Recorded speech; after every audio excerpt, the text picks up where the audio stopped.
Welcome to Kenton's videos. Enjoy the video.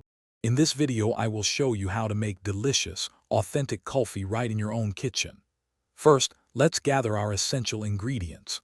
You'll need about 4 cups of whole milk, 1 cup of heavy cream, and approximately half a cup of sugar. For flavor, consider using a quarter teaspoon of ground cardamom, a pinch of saffron, or perhaps some finely chopped pistachios. Having everything ready makes the process smooth and enjoyable.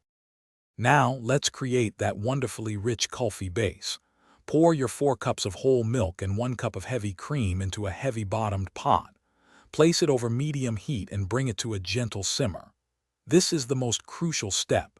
You'll need to patiently reduce the mixture by about 1/2, stirring often to prevent it from sticking or burning.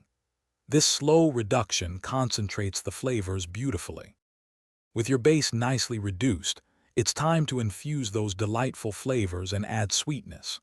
Carefully stir in your half cup of sugar until it completely dissolves.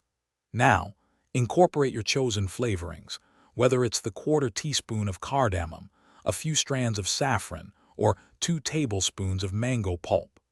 Continue to cook for just a few more minutes, allowing all these wonderful tastes to meld perfectly into your creamy kulfi mixture.